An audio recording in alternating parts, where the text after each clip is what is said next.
12월 30일 아침 저희들에게 주시는 하나님 말씀 누가복음 21장 20절로 28절까지 말씀입니다. 너희가 예루살렘이 군대들에게 에워싸이는 것을 보거든 그 멸망이 가까운 줄을 알라.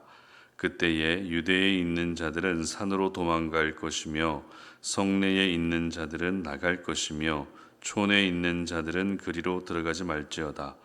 이 날들은 기록된 모든 것을 이루는 징벌의 날이니라.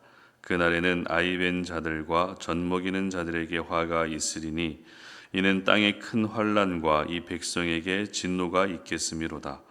그들이 칼날에 죽임을 당하며 모든 이방에 사로잡혀 가겠고 예루살렘은 이방인의 때가 차기까지 이방인들에게 밟히리라. 1월 성신에는 징조가 있겠고 땅에서는 민족들이 바다와 파도의 성난 소리로 인하여 혼란한 중에 곤고하리라. 사람들이 세상에 임할 일을 생각하고 무서워함으로 기절하리니 이는 하늘의 권능들이 흔들리겠습니다.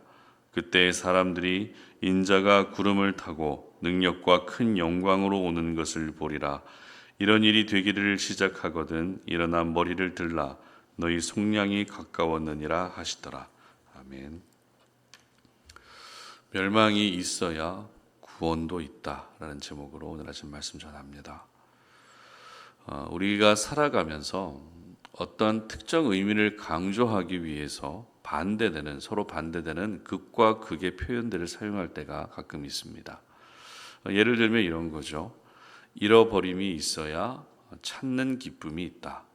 낭떠러지를 알아야 길이 얼마나 귀한지 안다. 죽음의 현실을 알아야 생명의 소중함이 보인다. 죄를 알아야 은혜를 안다. 무너짐이 있어야 다시 세우심이 있다. 이런 말들이죠. 결국 어떤 실패와 아픔과 상처가 있어야 회복의 기쁨이 얼마나 큰지 알게 된다는 말입니다. 그래서 큰 병에 걸려본 사람이 그렇지 않은 사람보다 회복에 대한 갈망이 커지게 되는 것입니다. 오늘 본문을 포함하고 있는 누가복음 21장의 주제는 종말, 재림, 심판 이런 마지막 날에 대한 말씀입니다. 그래서 오늘 본문의 시작도 멸망에 대한 메시지로 시작되고 있는데요. 특별히 멸망의 대상은 예루살렘입니다. 여기서 예루살렘은 도시로서의 의미도 있지만 하나님의 선택받은 백성이라는 의미도 가지고 있습니다. 먼저 도시로서의 예루살렘 멸망을 살펴보게 되면 20절 말씀 함께 읽어보도록 합니다. 너희가 예루살렘이 군대들에게 에워싸이는 것을 보거든 그 멸망이 가까운 줄을 알라. 아멘. 자, 이 말씀은 이스라엘 역사에서 그대로 이루어지게 됩니다. AD 70년 로마의 티투스는 유대 민족주의자인 열심당들이 일으킨 반란을 진압하기 위해서 유대인들과 전쟁을 하게 됩니다. 그런데 이 과정에서 예루살렘 성전을 무너뜨리게 됩니다. 성전은 유대인들의 역사에서 영적 자존심과 같은 것이었죠. 비록 예수님 당시 예루살렘 성전은 헤롯이 유대인들의 환심을 사기 위해서 만들어졌지만 이 성전 안에서 늘 기도했고 이 성전 안에서 예배하는 일이 늘 있어 왔던 것처럼, 그리고 절기가 되면 각지에 흩어져 있던 유대인들이 이 성전으로 모일 만큼 성전 중심의 삶을 살았던 유대인들에게 성전은 심장과 같은 것이었습니다. 그런 깊은 의미가 있는 성전이 로마의 티투스에 의해서 파괴됐고 서쪽 일부만 남아서 지금은 통곡의 벽으로 불려지고 있습니다. 그런데 예수님이 예루살렘 멸망에 대해서 말씀하신 때가 실제 예루살렘이 멸망하기 40년 전이었다는 것입니다. 그러니까 예수님은 미리 예루살렘 멸망을 예언하시며 모든 인류에게도 이와 같은 멸망의 날이 있게 될 것을 교훈하고 계셨던 것입니다. 그리고 예루살렘의 멸망은 물리적인 건물만이 아니라 하나님이 택하신 백성들의 멸망이라는 의미도 담고 있었습니다. 24절 함께 읽어봅니다. 그들이 칼날에 죽임을 당하며 모든 이방에 사로잡혀 가겠고 예루살렘은 이방인의 때가 차기까지 이방인들에게 밟히리라. 아멘. 예루살렘이 멸망하게 되면서 가장 큰 피해를 입은 것 역시 유대인들이었습니다. 건물은 무너지면 다시 세우면 됩니다. 그러나 사람은 생명을 잃으면 그걸로 끝입니다. 당시 로마의 티투스의 진압으로 무려 100만 명이 넘는 유대인들이 죽은 것으로 유대 역사가 요세푸스는 기록하고 있습니다. 그렇다고 살아남은 유대인들이 편안하게 살 수 있었던 것도 아닙니다. 이때 수많은 유대인들이 전 세계 각지로 흩어지게 되는데, 이렇게 흩어진 유대인들을 가리켜서 디아스포라라고 이야기합니다. 물론 이렇게 흩어진 유대인들이 자신의 자리에서 분명한 자리매김을 하고 영향력을 펼치게 되면서 유대인들의 입지가 좋아지기는 했습니다. 하지만 1948년 이스라엘이 독립하기 전까지는 2000년을 나라 없는 서름을 가진 나그네처럼 지내온 민족이 바로 유대인들이었습니다. 다윗과 솔로몬 시대만 해도 이스라엘의 국력과 영향력은 정말 대단했지만, 그런 나라가 멸망하고 또 떠돌이가 됐다는 것은 사실 쉽게 받아들이기 어려운 모습이면 틀림없습니다. 그러나 예루살렘이 멸망하고 하나님이 선택하신 백성들이 뿔뿔이 흩어진 일은 역사가 증명하는 분명한 사실입니다. 따라서 아무리 하나님이 선택하신 백성이고 아무리 믿음을 가진 백성이라 할지라도 하나님을 배신하고 믿음에서 떠나게 되면 이렇게 비참한 결과를 맞게 된다는 것을 우리는 오늘 이 아침에 기억할 수 있어야 됩니다. 이것이 바로 도시 예루살렘과 선민 이스라엘 백성의 멸망의 모습이었습니다. 그런데 예수님은 이러한 멸망을 예언하는 것으로 말씀을 마무리하지 않았습니다. 27절 말씀 보시게 되면, 그때에 사람들이 인자가 구름을 타고 능력과 큰 영광으로 오는 것을 보리라. 아멘. 바로 예수님의 재림을 같이 언급하셨다는 것이죠. 그러니까 예수님이 재림하시는 것은 분명한 사실이고, 그 재림이 있기 전에 예루살렘이 멸망하고 온갖 환난과 핍박이 있을 것이라는 말씀을 하셨다는 것입니다.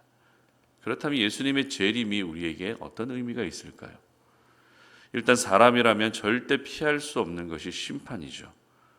그런데 우리는 심판에 대해서 어떤 생각을 하는가 하면, 믿지 않는 사람에게만 심판이 있을 것이다, 이렇게 생각한다는 겁니다. 그러나 성경에 기록된 심판의 대상은 믿음이 없는 사람만이 아니라 믿음이 있는 사람에게도 똑같은 심판이 주어지게 되어 있습니다. 즉 심판을 피할 수 있는 사람은 아무도 없습니다. 그러나 걱정하지 않아도 됩니다. 왜냐하면 믿음이 없는 사람에게 심판은 멸망으로 들어가는 문이지만, 믿음이 있는 사람에게는 그 심판이 구원으로 들어가는 문이기 때문입니다. 그래서 오늘 본문 28절은 이렇게 기록하고 있는데요. 이런 일이 되기를 시작하거든 일어나 머리를 들라 너희 속량이 가까웠느니라 하시더라. 아멘. 여기서 속량이란 구원을 의미합니다. 다시 말해서 믿음이 있는 사람은 심판을 통해 구원에 이를 수 있는 길이 더 가까워지게 된다는 것입니다. 자, 그렇다면 다시 처음으로 돌아가 보겠습니다. 예수님이 오늘 본문에서 가장 먼저 언급하신 것은 앞서 말씀드린 것처럼 멸망에 관한 말씀이었습니다. 예루살렘이 멸망하고 또 선택받은 백성이 멸망하는 참담한 멸망에 관한 내용으로 말씀을 열어가셨습니다. 그리고 25절 함께 읽어봅니다. 1월 성신에는 징조가 있겠고 땅에서는 민족들이 바다와 파도의 성난 소리로 인하여 혼란한 중에 곤고하리라. 아멘. 1월 성신과 바다와 파도의 소리라고 하는 끔찍한 재난이 있을 것이라고 다시 한번 멸망을 강조하셨습니다. 그러나 이 멸망이 있어야 뭐가 있다고요? 예수님의 재림이 있게 될 것이라는 겁니다. 그리고 예수님의 재림을 통해서 속량, 즉 구원의 은혜가 임하게 된다고 오늘 말씀을 결론 짓고 계시다는 것입니다. 이처럼 예수님은 구원을 말씀하시기 위해서 멸망을 먼저 말씀하셨던 것입니다. 구원을 강조하시기 위해서 멸망을 언급하셨고, 우리가 구원을 기대할 수 있도록 멸망의 무서움을 알려주신 것입니다. 그렇습니다. 멸망이 있어야 구원도 있는 겁니다. 멸망의 두려움을 가지고 있는 사람이 구원의 축복을 더 바라보고 기대할 수 있게 되는 것입니다. 그러므로 하나님의 사람은 지금 현실이 힘들고 또 어렵다고 해서 무너질 필요가 없습니다. 왜냐하면 그 힘든 현실 가운데서도 회복시켜 주시는 은혜가 분명히 있기 때문입니다.